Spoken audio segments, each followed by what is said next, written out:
Someone asked me what happened when my mother gave me the talk. Well, my mother never gave me the talk. Instead, at Scott High School, they showed us a Walt Disney film about menstruation.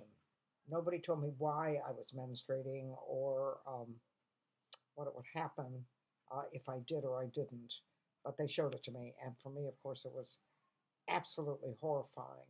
But at that time, we used sanitary napkins, and they were called the brand in the United States was called Kotex, and we did not have tampons. And I remember when tampons were invented; it was right uh, after I became old enough to use them, and everybody was all excited about tampons because that meant if you used them, you could swim. You could swim, which was very exciting. Uh, but Wanda Pickett said she lost her virginity trying to shove one of those things up there, and so I was afraid to try them, and that's probably why I can't swim. And speaking of swimming, in Toledo, Ohio, and I'm not sure where else in the United States, uh, but in Toledo, Ohio, you can't graduate from high school, which is when you're 18, until you've passed a swimming test. You have to take swimming. And I am, because of Wanda Pickett and not wanting to lose my virginity, but I am absolutely terrified of the water. Uh, so I knew that I had to get out of the, and you had to take swimming when you were 14.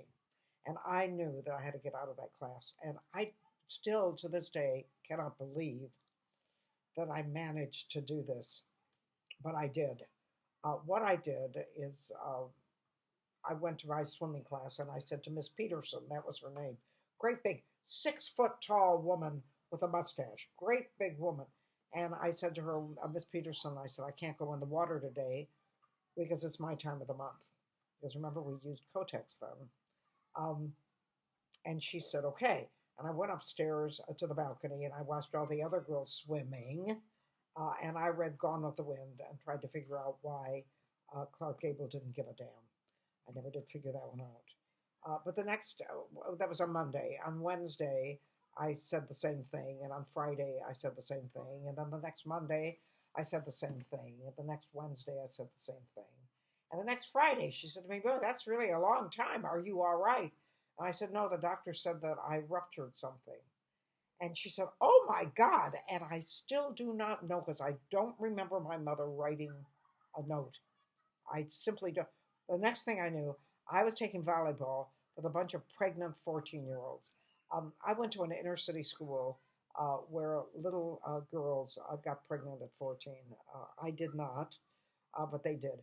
And I wanted babies more than anything in the whole world. So I would be taking a volleyball and with these pregnant young ladies.